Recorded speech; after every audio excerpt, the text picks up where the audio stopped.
So, Alzheimer's, as we all know, isa sa maraming klase ng dementia. It's a neurodegenerative disease na nangyayari yan minsan sa mga tao as early as 40, 45 years old. Pero what will differentiate old age and dementia is yung functionality.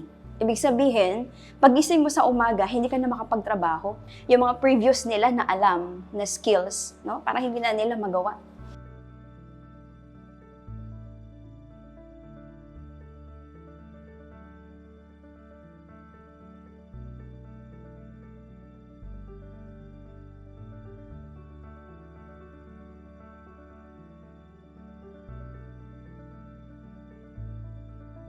Mga panahong yun, makakalimutin siya, gano'n.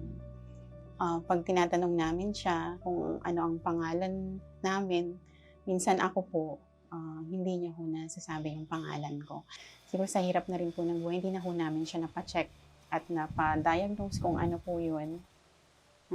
Naawa din ako minsan pag nakikita ko yung sitwasyon niya. Ilapit na lahat ng kinakain niya, tubig, papainumin, hindi niya na kayang mag-isang kumuha.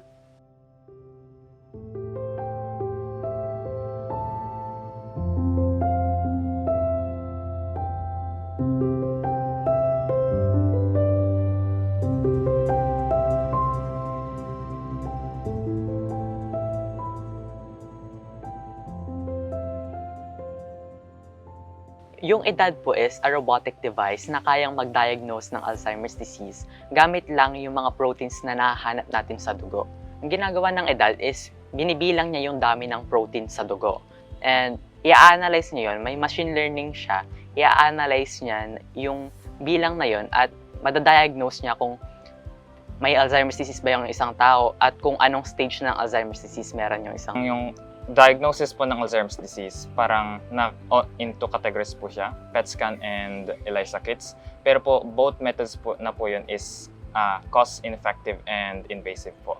Kaya po na-strive po kami na gumawa po ng device po na parang cost-effective po tapos less invasive. Mahalaga po yung early detection ng Alzheimer's disease dahil sa parang yun, malalaman natin kung paano maiiwasan, paano natin sila ititreat bilang tao rin na may ganitong kondisyon. Because early diagnosis will lead us to a early intervention. Pero kung titingnan mo, kung na-early detection mo siya, na-early screen mo yung isang patient, and most of the drugs, most of the medicines will work better if you give them early on.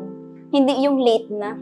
Being a third world country po, tapos marami pong mga health services na hindi po masyadong accessible sa mga normal na mamamayan. Mas maganda po na mas madali po, tsaka mas mura po yung mga methods na ipoprovide natin, lalo na sa mga pasyente. At mas madali po niyang maaabot yung mga rural areas natin sa Pilipinas. When the kids told us about the project, parang sabi namin, parang ang galing nila. Wala ito sa isip namin na pwedeng mangyari pala, na pwede pala siya na gawin. It's very cost-effective. Alam niyo naman po na mahal talaga ang pagpapacheck, pagpapatest po sa ganun.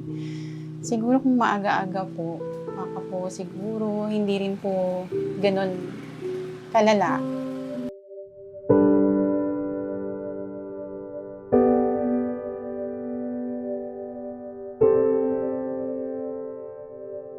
Yung challenge ko sa kanila na paano natin maiaangkla ang robotics naman sa iba pang larangan. At doon po naiaangkla namin sa larangan ng medisina. Bilang mga researcher, bilang mga high school students pa lang na hindi pa nag-specialize sa any fields na makakatulong din kami na community in our own way. It can contribute to health policy. Any science should help the society. It should be applicable to the group of people it needs to serve.